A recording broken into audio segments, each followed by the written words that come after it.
민족에 대한 이야기도 있지만 우리 각자의 삶도 사실 만만치 않습니다. 제가 지난 화요 집회인가 그 지난주에 화요 집회 때인가 한번 말씀드렸는데 대출을 갚았더니 제 이제 학자금 대출이 끝났거든요. 올해 8월에 거의 한 5년 이상을 공부를 오래 했죠. 오래 하고 갚았는데 그 기쁨도 잠시 대출의 굴레는 벗어나지 못하고 있다. 그리고 앞으로 또 그 대출이 더 늘어날 것이다 라는 생각이 드는데 이게 저만이 아니라 우리 모든 성도님들의 삶이고 앞날이 어떻게 될지 모르는 두려움 또 그 긴장 그리고 이걸 갚지 못했을 때 얻어지는 스트레스 이게 지금 이 시대의 우리 현실이지 않을까. 결국에 우리가 많은 걸 바라지 않지 않습니까? 그럼 우리 성도님들 중에 10억을 바라고 100억을 바라고 1000억을 바라면서 살진 않잖아요. 대부분은 다 그냥 먹고 살 수 있도록 또 하나님의 그 일용할 양식을 바라면서 그냥 살고 싶은데 현실이 만만치 않지 않습니까? 그러니 나의 현실은 언제 해결되고 언제 이 어려움들을 겪고 살 수 있을까? 이 모든 걸 극복할 수 있을까라는 질문을 할 수밖에 없습니다. 그럴 때 우리 삶에 과연 하나님은 역사하시는가를 질문을 하게 됩니다. 오늘 여러분 그 이 레아의 기도를 보시면서 이렇게 자세하게 읽어보신 적이 별로 없죠. 우린 주로 사실은 야곱의 부르심, 야곱의 축복, 야곱의 돌아옴, 야곱의 사건들에 관련되어 있는데 레아나 라헬이나 그 여종들과 관련된 그 아들들에 대한 이야기는 사실 깊이 다루지는 않습니다. 아마 저랑 함께 나누시면서 이런 내용이 있었나라는 좀 생각도 들 거고 그리고 또 사실은 이 이야기를 읽을 때 창세기의 관심이 정말 재미있는 건 우리는 아브라함, 이삭, 야곱, 요셉으로 연결되는 족장, 장자의 축복을 받은 그 사람들의 축복이 연결되는 것에 관심이 있지만 성경은 그 사람들만이 아닌 그 외의 사람들에게도 관심이 있다는 걸 보여줍니다. 특별히 우리가 살폈을 때 누가 있었죠?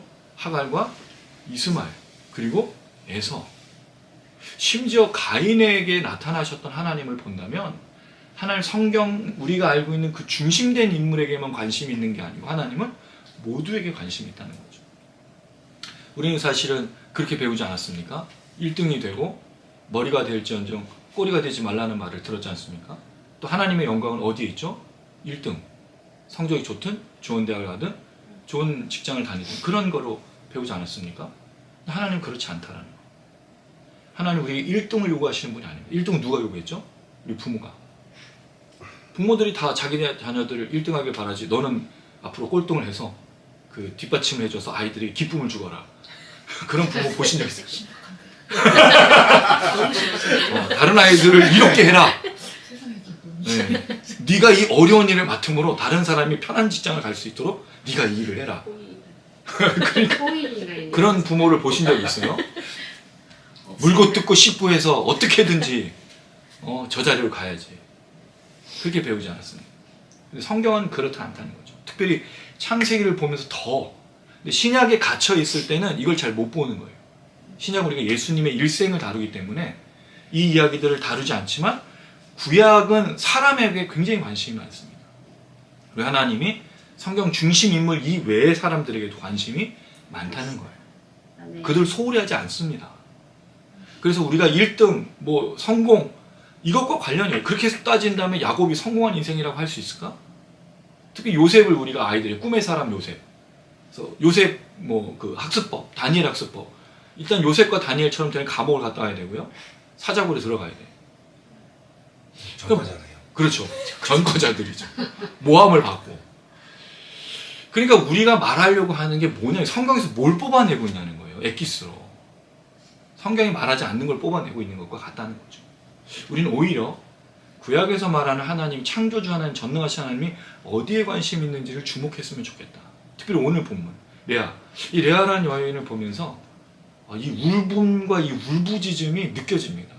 그래서 이걸 읽을 때 좀 평면적으로 읽지 마시고 여기 모든 걸 동원해서 한번 읽어보시면 레아라는 여자의 몰입이 될 때 이 절규, 물론 야곱도 마찬가지고 에서도 마찬가지고 하갈과 이스마엘도 마찬가지고 모든 인물들이 몰입되어 보면 하나님의 역사가 무엇인지를 더 깊이 알 수 있어요. 그래서 이게 과거에 한 5,000년 전의 이야기지만 이게 지금 현실에 우리에게 다가왔을 때 시대는 많은 환경과 또 그 문화적인 성향은 다르고 문화적인 형식은 다르지만 우리에게 전달되어지는 것은 유일하게 동일하게 역사하시는 것들이 있다는 걸 발견하게 됩니다. 그래서 오늘 먼저 레아의 이야기를 사실은 30장 그 여인들의 그 아하 여인 천하의 이 암투까지 다루고 끝내려고 했는데 너무 긴 거예요, 내용이. 이걸 다 다루렸더니 안 되겠다. 그냥 차라리 여기 좀 끊고 다음 주에 30장의 그 여인에 대한 이야기들을 좀 보면 좋겠다는 생각이 들어서 먼저 레아의 이야기를 좀 보려고 합니다. 이 레아의 이야기 속에서 굉장히 독특한 이야기가 나타나고 있는데 그 독특한 이야기가 31절이고 그 다음에 32절부터 35절 전반절까지가 레아의 고백이에요. 그리고 다시 35절 하반절에 이 여인에 대한 설명이 드러나므로 오늘 본문은 이런 구조를 갖고 있습니다. 그리고 이 이야기가 뭐와 연결되는지 문맥으로 보셔야 되는데 앞선 문맥이 뭐였죠? 야곱이 라헬을 얻기 위해서 수고했었던 레아인 줄 알고 그 라반과 다투고 날 속였느냐라고 말했던 그 이야기 한 다음에 30절 말씀이 이렇게 이어져요. 30절 한번 읽어보겠습니다. 시작. 야곱이 또한 라헬에게로 들어가고 그가 레아보다 라헬을 더 사랑하여 다시 7년 동안 라반을 섬겼더라. 결혼한 사람은 지금 먼저 누구였죠? 네, 어쨌든 간에. 근데 야곱이 누굴 더 사랑한다고요? 7년을 지금 살면서 라헬을 사랑하는 거잖아요. 레아는 지금 현재 부인인데 라헬도 부인이지만 이 비참한 상황 속에서 뭐가 일어나고 있는지를 보셔야 돼요. 지난 문맥 속에. 그리고 다음 문맥이 뭐죠? 30장 1절은 라헬이 분노하는 사건을 다루고 있어요. 여러분 이거 잘 읽어보면 하나님의 응답과 하나님의 역사 그리고 하나님의 인도하심이 과연 뭐냐는 질문을 할 수밖에 없어요. 그리고 왜 레아의 이야기가 이렇게 자세하게 기록이 됐을까? 이 여인은 도대체 하나님을 어떻게 여겼고 하나님 이 여인에게 무엇을 해주고 계신가? 그럼 라헬은 어떤가? 야곱은 어떤가? 이 측면에서 살펴보면 너무너무 놀라운 걸 발견한다는 거죠. 아까도 말씀드렸듯이 하나님 누구에 관심이 있다? 사람에 관심이 있다는 거죠. 하나님은 결코 한 사람 한 사람은 예배 때 목회자들은 한계가 있어요. 목사님들이 대부분 하는 얘기가 500명이 넘으면 성도 이름을 잘 못 외운다고 그래요. 500명까지가 한계인 거예요. 다 외울 수 있는. 그럼 그 이상은 이제 부목사님들에게 맡기고 하는데 그럴 때 이제 우리가 저번에 한번 금요일날 말씀드렸는데 담임 목사님들이 성도 이름도 모르고 누군지도 몰라요. 사실 성도 입장에서는 그게 되게 불합리한 거지 않습니까? 나도 모르는 그냥 얼굴만 아는 목사의 설교, 목사의 예배를 드리고 있는데 우리 하나님 그런 분이 아니라는 거죠. 하나님 우리 한 명 한 명 알고 계시고 우리 한 명 한 명 가운데 역사하시는 분이십니다. 할렐루야. 네. 놓치시면 안 돼요. 그냥 뭉뚱그려 가는 게 아니에요. 예배에. 목사를 따라가는 것도 아니고 누굴 따라서 내가 곁다리를 껴가지고 저는 깍두기 이렇게 예배 드리는 거 아니에요. 모두에게 역사하시는 하나님이신 거죠. 근데 이게 예배 때 이게 강조가 잘 안 돼. 뭐에만 초점이 있죠? 예배가? 앞서 나와서 하는 사람들에게 집중되어 있기 때문에 그래요. 찬양 인도자, 찬양은 찬양팀 멤버, 성가대, 대표 기도하는 사람, 설교하는 목사 이런 것들에 집중이 되니까 자기가 그냥 객체로 앉아있는 예배를 옛날에 보다라는 말이 원래 드린다는 말이었는데 그냥 보고 있는 거죠. 쇼로. 아닙니다. 하나님 우리 예배를 드리는 걸 원하시는 거예요. 각 사람이. 그리고 하나님 물으시는 거예요. 이 시간을 어떻게 보낼 거냐는 하나님과 여러분과의 싸움인 거예요. 하나님과 싸우라는 게 아니고 사실 나의 싸움인 거지. 내가 하나님께로 나아가는 그 싸움인 거죠. 자, 이런 배경 속에서 구조 속에서 오늘 본문을 좀 보도록 하겠습니다. 자, 먼저 31절 한번 읽어볼게요. 시작. 여호와께서 레아가 사랑받지 못함을 보시고 그의 태를 여셨으나 라헬은 자녀가 없었다. 자, 이 이야기가 뭐에 나온다 그랬죠? 야곱은 누굴 더 사랑하고? 라헬을 사랑하고. 물론 이해는 돼요. 레아가 라반과 함께 누구를 속였죠? 야곱을 속였죠. 7년 동안 수고했는데 지금 그 라헬을 얻기 위해서 들어갔는데 아침에 일어났더니 어머나 깜짝이야. 그런 상황에서 얼마나 이 배신감, 모멸감 그리고 내가 사랑했던 여인이 아니었을 때 야곱의 마음이 어떻겠어요? 이 레아를 사랑할 수 있을까요? 어떻게 사랑해요 이 레아를? 원래도 좋아하지 않았지만 7년 동안 있으면서 이 레아에게 눈길을 줬을까요?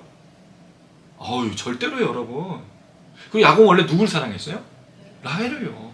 지금 또 나오잖아요. 라헬만 더 사랑하는 거예요. 더. 레아보다 더. 이 표현인 거죠. 자, 그런데 그런데 성경은 여기서 뭐를 개입시키고 있죠? 이 레아에 대해서 누가 관심이 있다고요? 하나님이. 이게 저는 좀 놀라워요. 여러분 이 표현도 재밌는 게 레아의 사랑받지 못함을 보시고가 나와요. 이 보다라는 표현이 여러분 제가 중요하다고 말씀드린 적이 있어요. 에서는 뭘 보았죠? 야곱이 이삭이 속이고 장자의 축복을 얻는 걸 보고 그 땅을 떠나서 누구에게 결혼하러 가는 걸 다 봤어요. 에서는 그걸 봤죠. 아무도 그에게 얘기한 적이 없으니까 계속 남만 보고 있는 거예요. 야곱은 뭘 보았죠? 하나님의 꿈속에 나타나신 걸 보았죠. 자, 그런데 이 레아에 대한 설명이 나와요. 29장 17절을 한번 보시면 레아는 어떤 사람이냐고 신체적인 걸 한번 얘기했었죠. 레아는 뭐가 약했다고 그랬죠? 시력이. 근데 이게 눈이 안 좋은 게 아니라 아마 어떤 장애가 있든지 못생겼다는 부분은 아닌 것처럼 보여요. 아무리 봐도. 뭔가 문제가 있는 여자인데 못 보고 있는 여자인 거죠. 자, 그런데 아무것도 못 보고 버림받고 사랑받지 못하는 사람에게 누가 나타나고 있는 거예요? 하나님이 보시고 계신 거죠. 할렐루야. 이거 얼마나 놀랍습니까? 아무도 사랑해주지 않는 여인인 거죠. 물론 라반 때문에 그렇게 되었지만 이 아무도 사랑해주지 않고 뭔가 결함이 있는 이 여인에 대해서 결혼할 수도 없는 여인에 대해서 야곱도 남편도 사랑해주지 않고 라헬은 당연히 사랑해주지 않죠. 누가 사랑하겠어요 이 여인을. 근데 하나님이 보시고, 보시다란 말은 라라는 단어인데 보다, 주목하다, 관찰하다, 집중하다 여러 가지 의미를 갖고 있어요. 하나님이 보고 계시고 만나고 계신 거죠. 자, 근데 뭐를 보고 계시죠? 사랑받지 못함을. 이 단어는 사실 사랑받지 못함이 아니라 더 심각한 단어예요. 증오하다, 미워하다, 혐오하다는 뜻이에요. 그럼 야곱이 이 레아를 어떻게 보는 거죠? 경멸하는 거예요. 왜? 자기 속였잖아. 내가 7년이나 수고해서 라헬과 결혼할 거 알고 있음에도 불구하고 날 속였잖아. 물론 라반이 속인 거지만 레아가 더 미운 거죠. 모든 분노와 모든 증오가 레아에게 향하고 있으면 알 수 있습니다. 그거를 하나님이 보시고 알고 계시다라고 말해요. 그래서 뭐를 열어주시죠? 그의 태를 여신다. 근데 사실 여러분 이 레아가 임신을 못하는 여인이었느냐? 그렇진 않아요. 왜? 이후로 보면 아이를 잘 낳거든요. 4명. 그리고 또 뒤에 보면 30장 17절에 보면 레아가 또 아이를 2명을 더 낳아요. 그 레아에게서 난 아들이 6명, 딸이 하나. 나머지 이제 부분을 그는 다 여종과 라헬을 통해서 낳는 건데 레아가 제일 아이를 많이 낳아요. 그럼 어떻게 보면 레아는 그 임신을 못했던 여인은 아니고, 근데 하나님께서 사랑받지 못하시는 것을 뭐로 해결해 주고 계시죠? 아들을 낳는 거로 해결해 주고 계시다는 거죠. 레아를 돌보시는 방법이 이 아들을 낳게 하는 거였어요. 자, 그런데 라헬은 뭐가 없었어요? 자녀가 없었다는 말은 임신하지 못하는 거예요. 야곱이 사랑하는 여인은 임신하지 못했고, 이건 그 라헬의 그 부족함인 거죠. 당시에 여성의 그 역할에 제일 중요한 게 출산이지 않습니까? 장자를 잇는 거 굉장히 중요한 부분이었는데 라헬이 그 역할이었어요. 근데 이것도 좀 재밌는 게 아브라함의 아내 사라가 어땠죠? 임신하지 못했어요. 이삭의 아내 리브가도 임신을 못했어요. 야곱의 아내 라헬도 임신하지 못했어. 여러분, 근데 이 아브라함과 이삭과 야곱으로 흘러가는 그 축복이 무슨 축복이었어요? 땅에 대한 축복과 함께 더 자녀에 대한 축복이잖아. 그럼 누구를 얻어야 돼요? 출산을 잘하는 여인을 얻어야지. 그런데 하나님 희한하게도 아이를 못 갖는 여인들을 부르셨다고요. 다 공통적으로. 그리고 그들을 통해서 역사하셔요. 그럼 여러분, 하나님이 우리를 부르시는 건 우리가 뛰어난 무언가 가졌기 때문에 부른 게 아니라는 걸 늘 알 수 있어요. 아브라함과 이삭과 야곱을 보면서 우리가 뭘 느끼죠? 대단하다 느껴집니까? 믿음이 훌륭하다 느껴집니까? 그렇지 않다는 걸 발견하죠. 하나님이 우리를 부르시면 절대로 우리가 괜찮아서, 좋아서, 이런 괜찮다라는 기준도 사실 정확하지가 않아요. 여러분, 하나님을 만족시킬 수 있는 기준이 있을까요? 여러분 어떻게 생각하십니까? 나는 하나님을 만족시킬 수 있는 나만이 유일한 사람입니다. 목사님들이 잘 얘기하잖아. 마치 나는 하나님과 친밀하고 하나님 나에게 직접 말씀하시고, 이런 사람들 요새 많지 않아요? 그래서 신흥 종교들이 많은데 다들 그 사람들의 특징이 뭐냐면 하나님과 자기가 교통하고 있대. 우리 허경영 씨도 그렇더라고요. 그건 요새는 뭐를 주장하냐면 자기가 성령님이고 예수님이고 보혜사라고 얘기하더라고요. 다 하고 계셔, 다. 저는 하나님 음성 듣기 쉽지 않은데 그분한테 가서 물어봐야 되나? 지금 앞으로 어떻게 되겠습니까? 여러분, 이게 사실은 그렇지 않다는 거예요. 누구도 하나님을 만족할 수 없고 누구에게만 하나님 역사하시는 게 아니에요. 하나님은 오히려 약한 자들을 들어서 사용하시죠. 그래서 성경이 말하는 중요한 부분이 자랑은 누구 안에서 자랑하라? 자랑하는 자는 주 안에서 자랑할지니라고 말하고 있는 거예요. 이 고린도후서 10장 17절의 말씀이죠. 우리를 부르심도 마찬가지죠. 어쨌든 간에 이렇게 성경이 개입을 하죠. 하나님이 누구를 보시고 계시다? 레아를. 야곱은 이 레아를 사랑하지 않지만. 자, 그리고 나서 이제 처절한 레아의 고백이 시작이 돼요. 32절 시작. 레아가 임신하여 아들을 낳고 그 이름을 루벤이라 하여 이르되 여호와께서 나의 괴로움을 들어주셨으니 이제는 내 남편이 나를 사랑하리로다 하였더라. 자, 레아가 하나님께서 자기를 돌보신 거 알았어요. 참 재미있는 건 야곱도 이런 얘기를 잘 안 하고 라헬도 이런 얘기를 잘 안 하는데 레아가 이런 고백을 한다는 거죠. 그럼 레아는 어떻게 하나님을 알았을까? 아마도 야곱을 통해서 하나님을 알게 되지 않았을까라는 생각입니다. 오히려 레아가 굉장히 믿음의 여인으로 나와요. 하나님에 대한 고백을 아들들 낳을 때마다 해요. 그리고 뒤에 30장 17절부터 또 아들 낳을 때마다 계속 하나님에 대한 고백을 해. 참 신기한 거예요, 레아가. 레아는 어떤 여인이었는지 궁금합니다. 최근에 한국 분 중에 어떤 사모님이 레아라는 소설을 쓰셨어. 그건 좀 너무 막 나간 것 같더라고. 왜냐면 이게 소설이니까. 소설은 허상인 거잖아요. 실상이 아니고 덧붙인 거니까. 근데 그런 걸 읽으면 성경과 오해하면 안 돼요, 여러분. 그건 소설인 거지 성경이 아니지 않습니까? 성경에 있는 것만 가지고 사실로 여겨야지 그거로 보는 거는 그냥 소설로만 보면 좋겠다는 생각이 드는데, 어쨌든 레아가 임신해서 아들 낳고, 이건 성경에 이 레아에 대한 표현, 내 아들을 낳을 때 똑같이 나오는 거예요. 임신하여 아들을 낳고, 임신하여 아들을 낳고 이름을 뭐라 한다. 임신하여 아들을 낳고 이름을 뭐라 한다. 이게 성경의 패턴이에요. 첫 아들의 이름이 뭐죠? 르우벤이에요. 르우벤이 무슨 뜻일까요? 여러분 그 성경책에 1번하고 나와, 네. 핸드폰 성경에는 없을 건데 그 각주가 1번으로 뭐라 했는데 보라 아들이라고 되어 있어요. 르우벤을 낳고 나서 뭐라고 했는 거예요? 보라 아들이다 라고 말합니다. 아들이다. 이게 무슨 뜻일까요? 그 두 가지로 그 레아가 해석합니다. 첫 번째, 여호와께서 나의 괴로움을 돌보셨어요. 이 괴로움이란 말은 고통, 억압, 착취, 경멸, 이런 다양한 레아의 모든 감정을 담고 있는데, 하나님이 이 아들을 주신 걸 통해서 레아가 뭘 느끼고 있는 거죠? 나를 돌보고 계시고 나를 보고 계시고 나와 함께 하심을 깨닫고 있다는 거예요. 레아는 이 아들이 뭐죠? 하나님의 역사인 거예요. 하나님의 역사가 지금 나와 함께하고 있어. 자, 그래서 뭘 기대하죠? 두 번째, 이제는 내 남편이 나를 사랑하리로다. 왜? 하나님 응답해 주시고 하나님 역사해 주시고 하나님 이렇게 아들을 주시고 나에게 이 아들을 주신 것을 보면 이제 내 남편이 어떻게 한다고요? 나를 사랑할 것이다. 지금까지 뭘 했는데? 경멸하고 증오하고 원한에 맺혀서 나를 쳐다보고 여자로 여기지도 않고 아내로 여기지 않았던 그 모든 모습 속에서 하나님이 이렇게 축복해 줬으니까 내 남편이 나를 사랑할 거야 라고 말했던 거예요. 근데 현실은 뭐죠? 변하지 않습니다. 야곱은 아들 때문에 결혼한 게 아니에요. 그렇죠. 예, 야곱 누구 때문에 결혼한 거예요? 라헬 때문에 결혼한 거지. 레아가 아무리 기를 쓰고 아무리 아들을 낳아줘도 야곱의 마음을 돌릴 수가 없는 거예요. 여러분 이 얘기를 잘 들어보셔야 돼요. 오늘 분명히 하나님의 역사가 있어요, 없어요? 있어요. 있는데도 불구하고 누구의 마음이 바뀌지 않아? 야곱의 마음이 바뀌지 않아. 여러분 이건 우리에게 굉장히 중요한 걸 던져주고 있는 거예요. 질문을. 하나님의 역사가 없습니까? 있어요. 레아를 돌보고 계시잖아. 아들을 주셨잖아.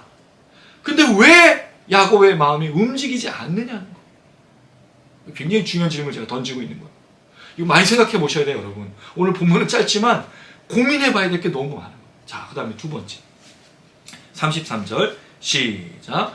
그가 다시 임신하여 아들을 낳고 여호와께서 내가 사랑받지 못함을 들으셨으므로 내게 이 아들도 주셨도다 하고 그의 이름을 시몬이라 하였으며. 자, 레아의 이 말을 보면 야곱이 절대로 마음이 바뀌지 않고, 야곱도 참 마음이 절대로 바뀌지 않는 사람이죠. 누구에 대한 마음만 있는 거예요? 14년을 섬기고 6년 동안을 이 라헬을 위해서 수고하는 남자이기 때문에 절대로 바뀌지 않아요. 대단한 사람이죠. 아들 낳고 이르되 여호와께서 내가 사랑받지 못함을 들으셨으므로. 나의 괴로움이 아까 뭐였죠? 사랑받지 못하는 것. 여러분 정말 주목해야 될 게 이겁니다. 부부간에 제일 중요한 게 뭐예요? 그럼요. 예전에 이 결혼에 대해서 많은 사람들이 착각하고 있었던 게 신분의 상승. 우리 가난하고 어려웠던 시절에 그렇게 결혼하고, 왜냐면 아니면 내가 이 상황을 뭔가 회피하고 탈피하고자 결혼했던 결혼들. 우리 그렇게 결혼을 여겼던 때가 있었어요. 그리고 여러분 청년 때 많이 듣던 것이 그거지 않습니까? 우리 선배들이 기도하는 기도의 제목 100가지. 그 100가지 기도 제목 뭐가 들어가 있어요? 다 사람의 조건 아니에요? 성품도 물론 있지만 다 뭐 시댁의 조건 또는 나의 처가의 조건들이 기록되어 있어. 결혼을 통해서 뭘 요구하는 거죠? 더 나은 삶을 바라는 거예요. 거기에 여러분 아까 말했듯이 저는 꼴등을 만나서 이 땅에 가장 힘든 직업을 가진 사람을 만나서 여기 이바지 하겠습니다 하면 결혼한 사람이 있어요? 아무도 없지. 다 그 사람은 나보다 뭐가 더 좋기? 더 많이 벌고 더 나은 수준에 있고 이걸 원하지 않아요? 이게 결혼이라고요, 여러분. 성경에 어디 기록되어 있어요, 그런 게? 뭐라고요? 레아가 요구한 게 사랑입니다.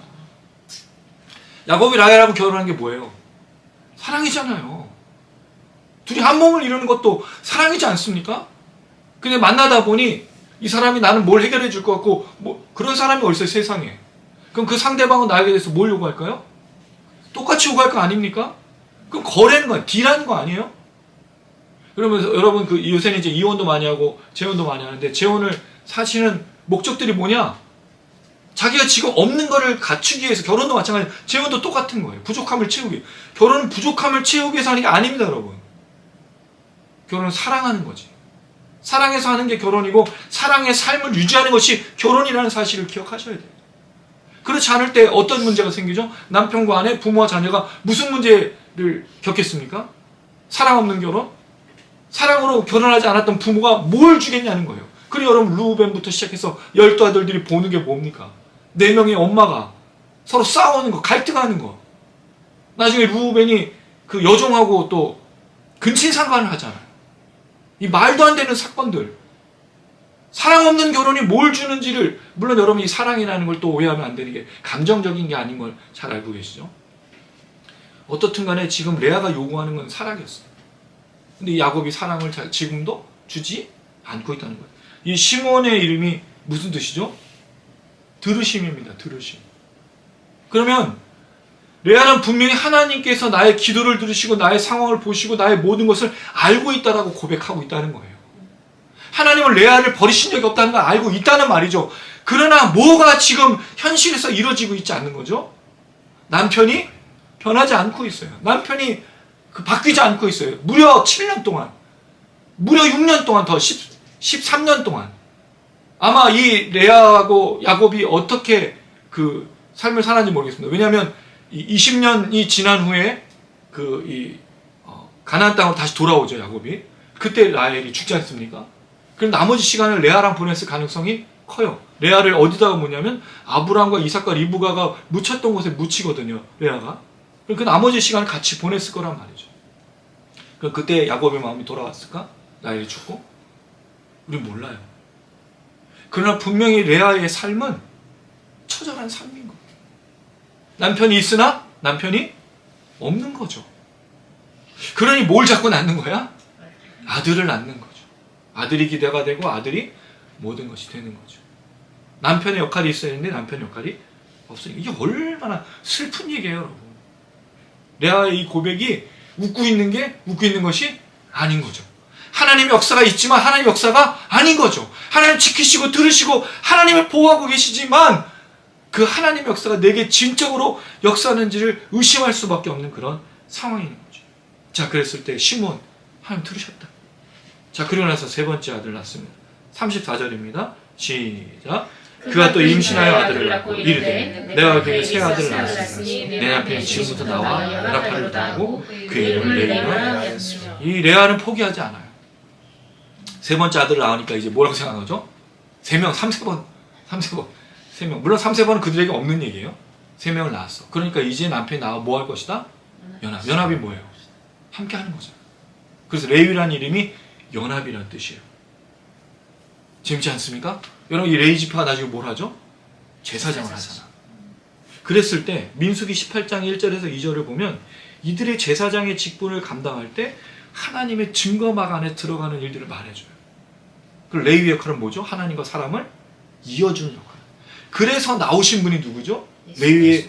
근데 레위 제사장의 지파를 따르지 않고 유다 지파로부터 오는 유일하신 분. 멜기세덱의 반차를 따라.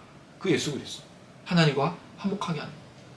그런데 여러분 이것을 오해하는 게 아까 목회자들에 대한 얘기예요. 목회자들은 하나님과 성도 사이를 중재하는 사람이 아닙니다. 우린 그런 능력이 없어. 그거 누가 하는 거예요? 예수 그리스도가 하시는 거예요. 그럼 목회자는 뭘까요?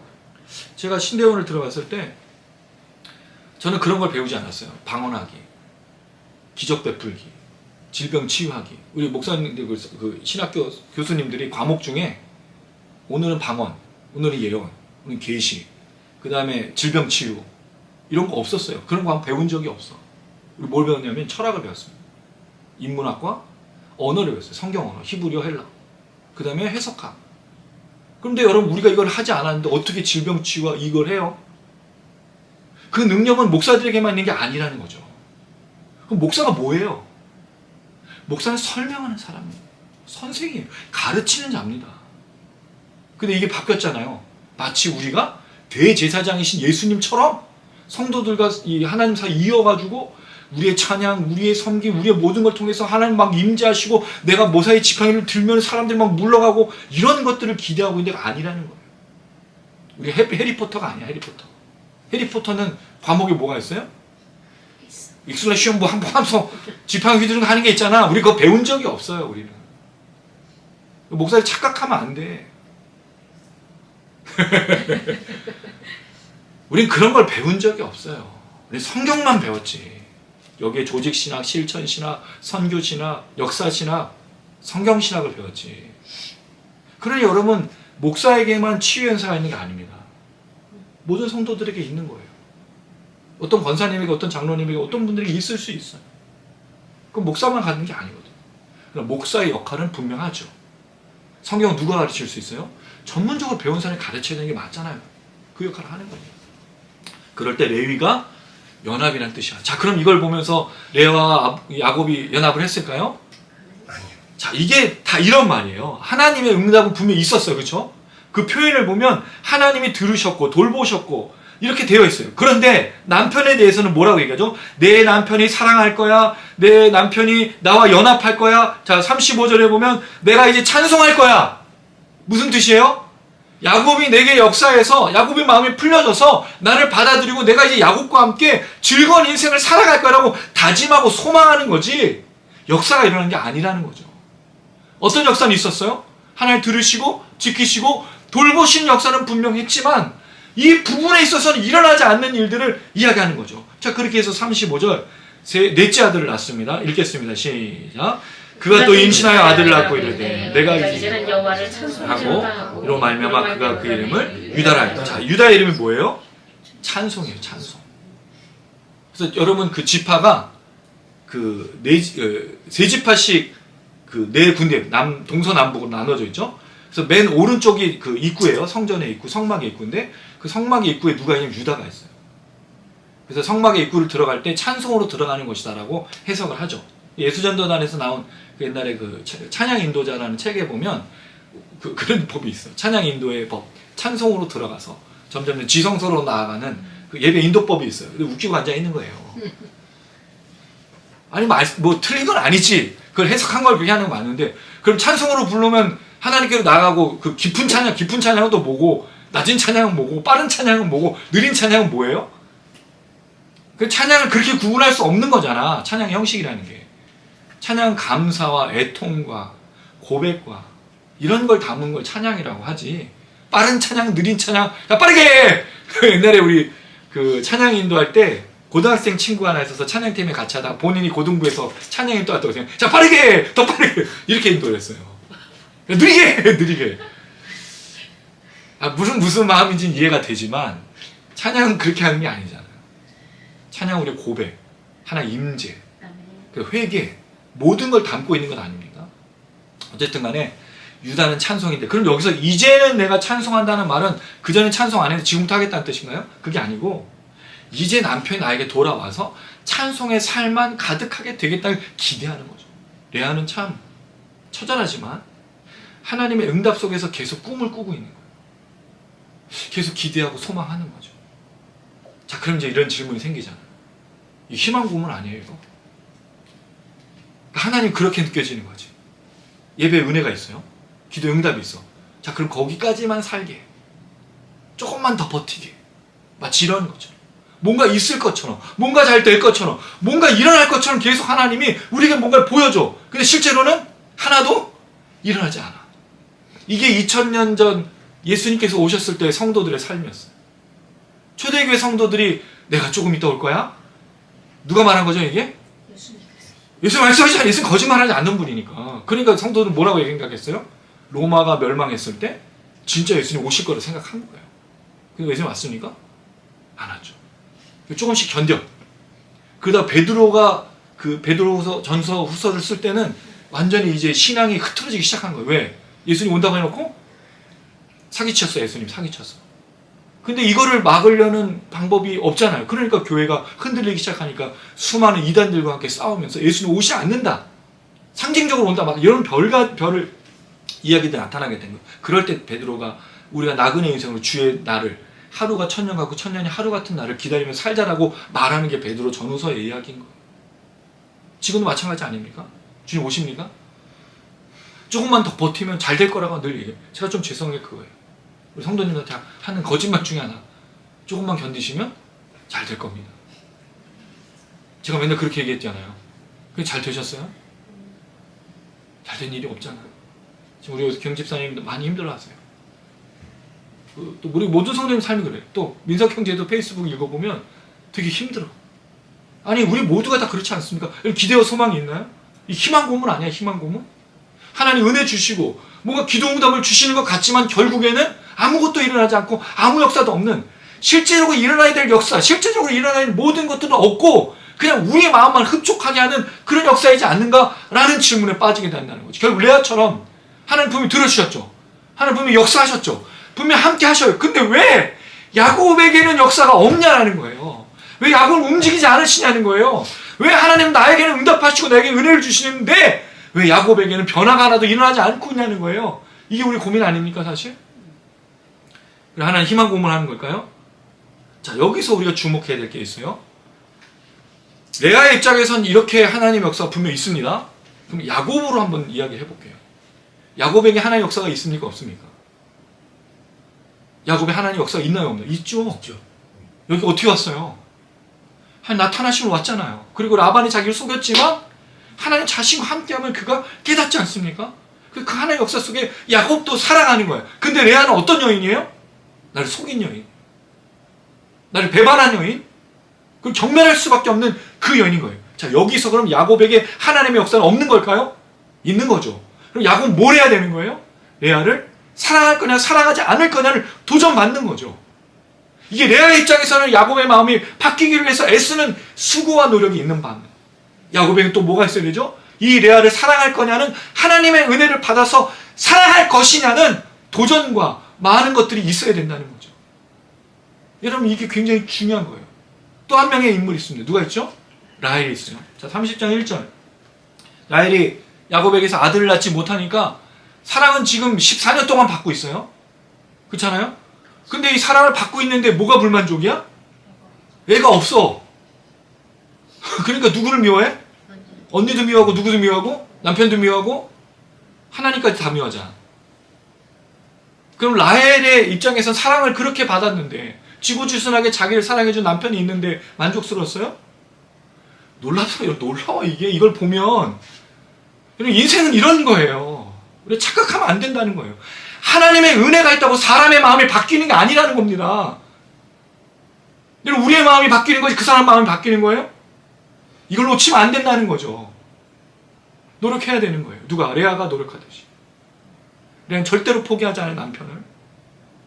라헬도 그렇게 아들을 낳으면서 남편과의 관계 계속 노력, 서로 다 이 모든 삶 속의 역사예요. 하나님의 역사가 없는 게 아닙니다. 하나님의 은혜가 없는 게 아닙니다. 하나님 지켜주신 거, 하나님의 보호하심이 없는 게 아니에요. 각자 받은 그 은혜를 통해서 뭘 해야 되는 거죠? 자신의 삶을 살아내야 되는 겁니다. 근데 우리 이걸 안 하잖아. 우리 이걸 안 하고 그 사람 마음이 바뀌었으면 좋겠다 기도만 하고 있어요. 그럼 그 사람 마음이 바뀌나요? 절대로요. 뭐 해야 돼? 그 마음을 풀어주기 위해 애써야지. 그래서 예수님께서 뭐라 그랬습니까? 내가 예배를 드리다 말고 형제에게 잘못한 일이 생각나거든. 그게 잘못한 일이라는 게 잘못한 일만이 아니라 모든 거예요. 모든 게. 그 사람에 대해서 반대한 일이 생각나거든 찾아가서 뭐 하라고요? 용서를 구하고 오라고. 받은 은혜가 있다면 찾아가서 말하고 풀어버리라고 얘기하는 거예요. 이게 쉬운 일이에요, 여러분? 이게 얼마나 어려운 일이에요. 내가 잘못한 걸 인정하는 것도 쉽지 않고 다른 사람이 나를 싫어하는 것도 인정하는 것도 쉽지 않고 찾아가서 말하는 것도 쉽지 않은데 이게 가능하냐는 거예요. 그리고 성경을 알면 알수록 결코 쉽지 않습니다, 여러분. 그런데 중요한 건 레아에게도 하나님 분명히 역사하시고 야곱에게도 역사하시고 라헬에게도 역사하시고 누구에게나 모두 다 역사하는 거예요. 그걸 어떻게 풀어갈 거냐의 문제가 있는 거지. 하나님은 내가 저 사람과의 관계가 회복되고 우리 가정이 회복되기를 위해서 기도만 하길 원하는 게 아닌 겁니다. 뭐 해야 돼요? 나눠야지. 사과하고 용서를 구하고 또 품어야지. 페이스북에 자주 올라오는 내용이 뭐냐면 자녀들과의 부모들의 고민들이 있어요. 여러분 사실 목사님 가정, 장로님 가정, 직분자의 가정 은혜를 제일 많이 받는다면 그 가정은 어떤 가정이 돼야 되죠? 천국과 같은 가정이 돼야 되지 않아요? 천국과 같은 가정인가요? 더 많이 수고해야 돼. 더 많이 노력하고 더 많이 받은 은혜를 흘려보내야 돼. 왜? 더 많이 알고 있으니까. 더 많이 받았으니까. 그러니까 여러분 자녀들에 대한 고민들, 부모에 대한 고민들, 그리고 남편과 아내에 대한 고민들, 갈등이 많아요. 모르면 그걸 할 필요가 없지만 성경을 읽으면 읽고 또 알면 알수록 더 많은 고민들 속에 살아갈 수밖에 없다는 거예요. 거기서 멈춰서는 안 된다는 거예요. 성경이 말해주는 것, 오늘 이 시간 말해주는 건 하나님의 은혜가 분명히 있고요. 분명히 우리 기도를 들어주시고요. 우리에게 역사하시고 은혜를 채워주셔요. 그럼 이제 뭘 해야 되는 거죠? 흘려보내는 삶으로 나아가야 회복과 치유와 역사가 나타날 수밖에 없는 거예요. 그걸 안 하니까 지금 문제가 있는 거 아니에요? 대한민국이 어떻게 자유민주주의가 되고, 자유민주주의라는 표현은 사실 틀린 표현이에요. 민주주의 국가인 거죠. 자유민주주의는 사실은 지금 말하고 있는 이 정부에서 주장하고 있는 잘못된 표현이에요. 사실 민주주의 우리 국가는 모든 사람들이 자기의 의견을 마음껏 이야기할 수 있는 게 민주주의 국가인데 지금 우리가 하는 게 뭐죠? 전제주의 국가잖아. 이것을 다 따라야 된다고. 사실은 자유민주주의를 이야기하지만 억압하고 있는 공산주의를 닮아가고 있는 거예요. 지금 정부가 하는 거예요. 잘못된 거예요. 어쨌든 간에 이런 역사 속에, 우리 이 민주주의 국가로 이뤄간 역사 속에, 우리가 독립을 이룬 역사 속에 뭐가 있었습니까? 자기가 하나님의 은혜를 받던, 하나의 역사를 깨닫던 뭐한 사람들이 다 뭘 했죠? 헌신하고 순종하고 목숨을 바쳤어요. 그들이 만약 은혜만 받고 멈춰 있었다면 이런 일이 일어났을까요? 절대로입니다. 그럼 그들의 수고, 그 헌신이 다 바꿨습니까? 아니요. 지금도 우리가 싸우고 있지 않습니까? 뭐 해야 된다는 얘기예요? 받은 은혜가 반드시 흘러가야 되는 거예요. 하나님 역사가 없는 게 아닙니다. 매일 역사하신다고요. 들어주시고 함께 하시고 살아내야죠. 저는 이게 이 시대의 교회의 어떤 역할이 생각이 됩니다. 제가 이 이야기는 좀 많이 드렸고 우리가 한번 히브리서 말씀을 통해서도 이야기했던 것 같아요. 여러분 히브리서 말씀에 이 말씀이 있죠. 10장 24절 25절인데 25절의 말씀이 모이기를 피하는 자들의 습관과 같이 하지 말고 그날이 가까울수록. 근데 우리 뭐만 강조하죠?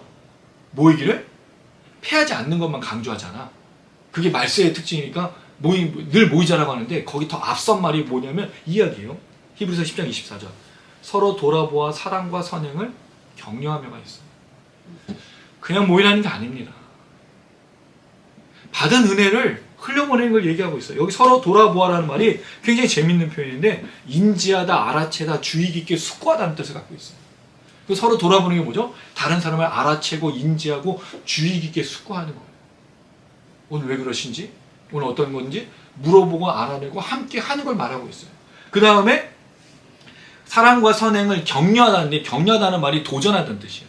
자극하는 겁니다. 그럼 그 사람은 뭘로 자극하는 거예요? 뱃속에서 꼬르륵하고 자극이라는데 그 사람을 뭐로 자극하는 거예요? 기분 나쁜 말, 서로 돌아보고 주의 깊게 알아보고 숙고했는데 흠이 보이고 단점이 보이고 이걸 말하는 게 아니라 사랑과 선행으로 자극하고 도전하라고 말하는 거죠. 이게 교회 역할이에요. 교회는 받은 은혜를, 하나님이 내게 주신 은혜를 다른 사람과 회복하는 일에 노력하고 애쓰고 수고하는 역사들이 일어나는 걸 말하고 있는 거예요. 그럼 당연히 여러분 우리가 사회와 이 땅과 이 민족과 교회를 위해서 나가지 않겠습니까?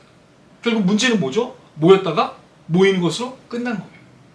실제적으로는 받은 은혜, 받은 역사, 하나님 함께 하심이 반드시 그 사람이 흘러갈 수 있도록, 만약에 그 사람이 나와 문제가 있고 갈등이 있는 사람을 해결할 수 있도록 노력해야 되는 거예요. 쉽지 않습니다. 단순한 문제가 아니에요. 이게 레아가 계속해서 그 남편을 향해서 부르짖고 외치고 기대하고 소망을, 너무 놀라운 거예요. 레아는 포기하지 않아요. 남편 포기하지 않습니다. 라헬도 야곱도 서로에 대해서 포기하지 않습니다. 이게 중요한 거예요. 이게 성경이 우리에게 가르쳐 주는 거예요. 하나님의 역사가 없는 게 아니라 하나님의 역사가 있는데 그걸 어떻게 우리 삶에 활용하고 적용하고 도전하고 할 것이냐. 포기하면 안 된다는 거죠. 멈추면 안 된다는 거죠. 절망하고 낙심하면 안 된다는 거죠. 하나님 주신 은혜대로 다시 채우고 걸어가요. 그러니까 여러분, 이 예배가 필요한 이유가 있는 거예요. 하나님 말씀하셔서 다시 받은 은혜로 우리 삶에 걸어갈 수 있도록. 쉽지 않습니다, 여러분. 저는 이제 우리 어머니와의 관계 속에서 요새 많이 회복하려고 애쓰고 있어요. 하다 보니 부모와 어떻게 말하는지를 잘 몰랐던 거예요. 제가. 또 자녀와의 관계 속에서도 어떻게 말하고 어떻게 대하는지를 이제 배워요. 저도 아들 처음 해보고 아빠 처음 해보고 있어요. 남편도 처음 해보고. 우리 모두 다 그렇지 않게 다 처음 한 거 아닙니까? 우리 형제자매로 사는 것도 다 처음 해보는 거 아니에요? 근데 거기 뭐가 있어야 된다고요? 받은 은혜가 우리 채우고 들어주시고 나를 사랑하시고 내게 역사 주심을 늘 채우고 그 다음에 어떻게? 서로 돌아봐. 사랑과 사랑을 자극하고 도전하고 노력이 필요한 거예요. 이게 없으면 여러분 그냥 멈춰져 있는 삶, 아무것도 하지 않는 삶으로 끝나는 거죠. 움직여야 됩니다.